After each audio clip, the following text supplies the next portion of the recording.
Hello everyone, welcome to only success. इस video में हम क्लास 10th की ज्योग्राफी चैप्टर 2 के क्वेश्चन आंसर्स एनसीईआरटी के सॉल्यूशंस देखने वाले हैं। तो जो पहला क्वेश्चन है इसमें हम लोग को बोला गया है which of these statement is not a valid reason for the depletion of flora and fauna. मतलब फ्लोरा एंड फौना डिप्लीट हो रहे हैं यानी कि ख़त्म हो रहे हैं, इनमें से इसका कौन सा रीज़न नहीं है।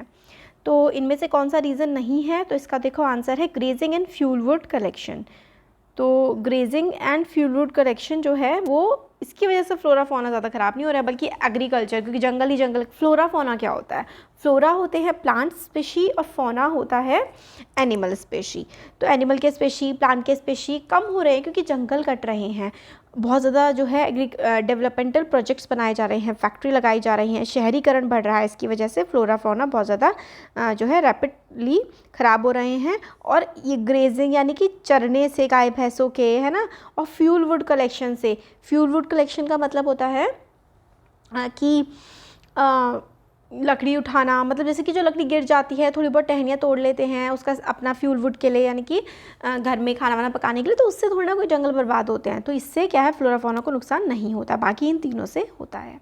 नेक्स्ट क्वेश्चन है which of the following conservation strategies do not directly involve community participation. Community participation का क्या मतलब होता है? मतलब पूरे के पूरे, जैसे कि पूरा का पूरा एक समाज है, समाज के लोग, कम्युनिटी क्या होती है? हमारा जो समाज होता है उसको हम कम्युनिटी कहते हैं। समाज के लोग जो हैं अगर जंगलों को बचाने में, पेड़ पौधों को बचाने में अगर पार्टिसिपेट करते हैं तो उनको बचाना बहुत ज़्यादा आसान हो जाता है। तो इनमें से कौन से चीज़ में कम्युनिटी इन्वॉल्व डायरेक्टली नहीं है? ठीक है, इनमें से कौन से में डायरेक्टली नहीं इन्वॉल्व है? तो नहीं इन्वॉल्व किसमें? Demarcation of wild life sanctuary.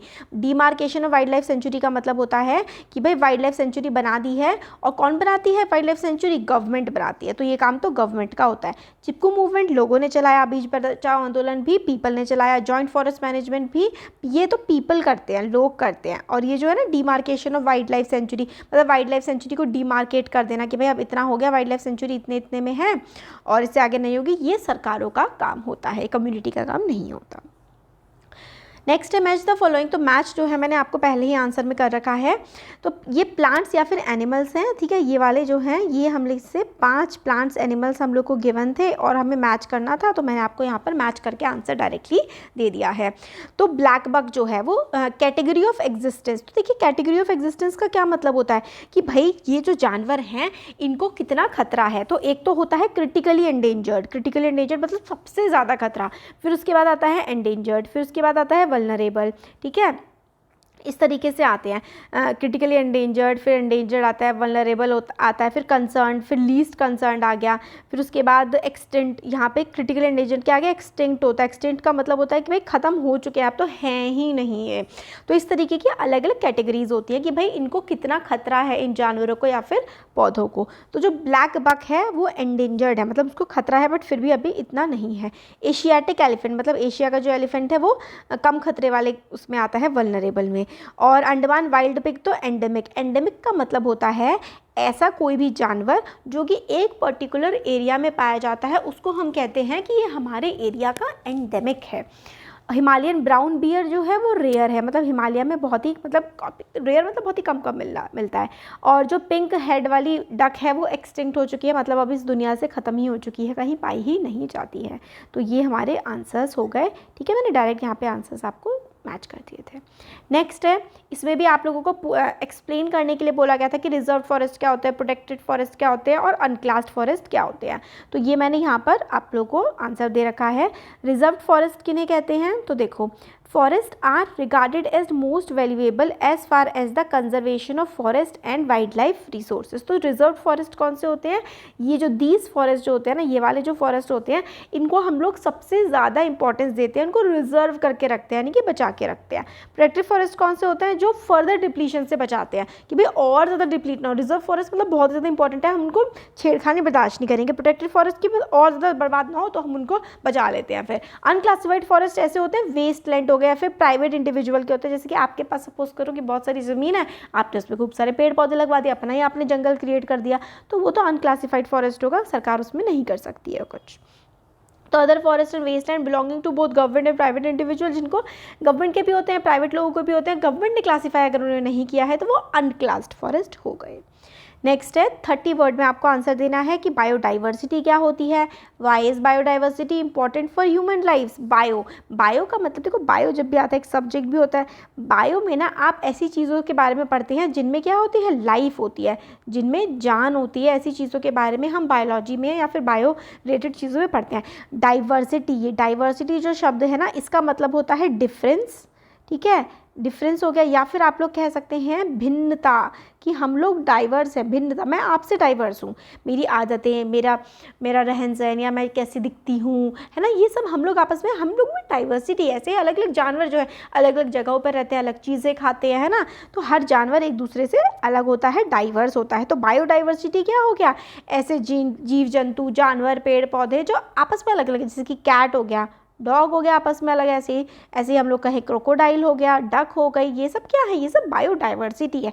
और बायोडाइवर्सिटी ह्यूमन के लिए, हमारे लिए क्यों इंपॉर्टेंट है, तो biodiversity is made up of various type of life forms found on earth. Biodiversity अलग अलग लाइफ फॉर्म्स जो अर्थ पर मिलती है उनसे बनती है।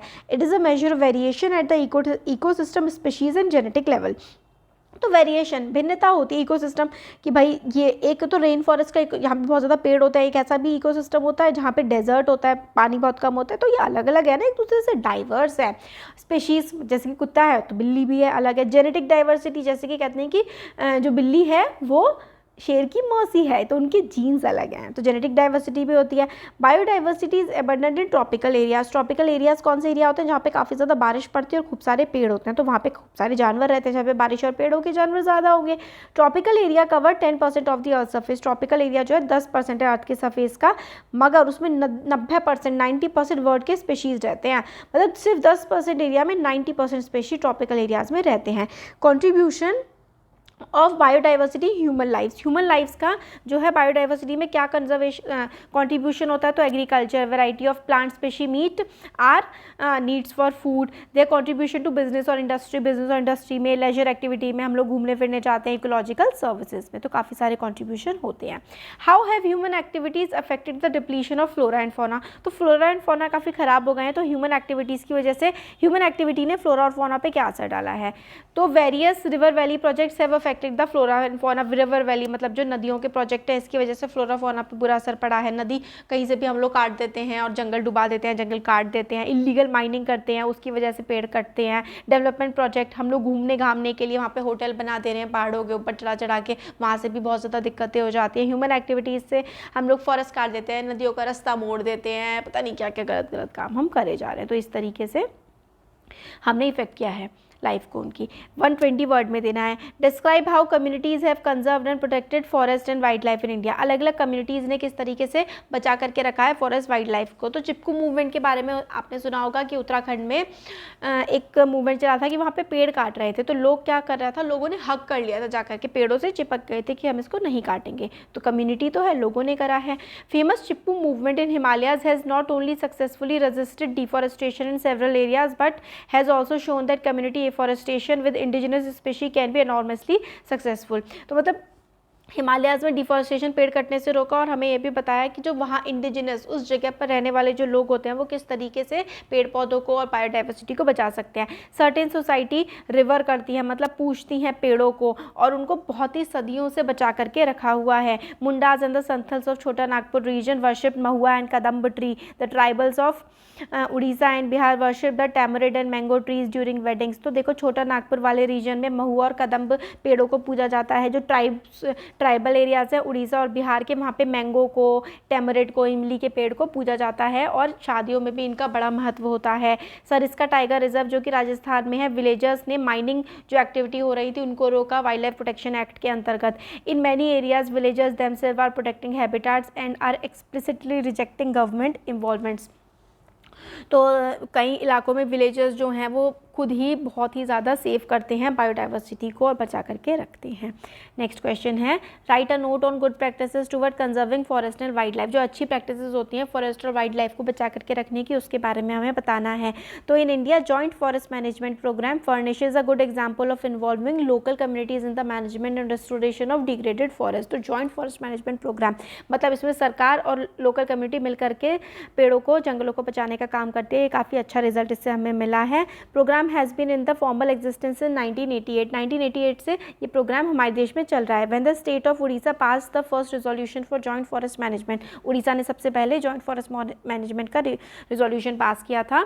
Joint forest management depends on the formation of local village institution that undertook protection activity mostly on degraded forest land manage by the forest department. तो जो ख़राब लैंड होता है जहाँ पे कुछ पेड़ पौधे नहीं उग रहे होते, वहाँ पर ये लोग पेड़ पौधे उगाने की कोशिश करते हैं। इन रिटर्न्स मेंबर्स ये community are entitled to intermediary benefits like non timber forest produce and share in the timber harvested by successful protection. तो मतलब लोग जो हेल्प करते हैं उनको फॉरेस्ट डिपार्टमेंट क्या करने देता है कि भाई आप यहाँ के फल फूल वगैरह इस्तेमाल कर सकते हो, यहाँ से टिम्बर कलेक्ट कर सकते हो, थोड़ी बहुत लकड़ी जो है जो टहनियाँ वगैरह गिर जाती हैं उनको आप लोग कलेक्ट कर सकते हो, फ्यूल वुड की तरह आप लोग इस्तेमाल कर सकते हो।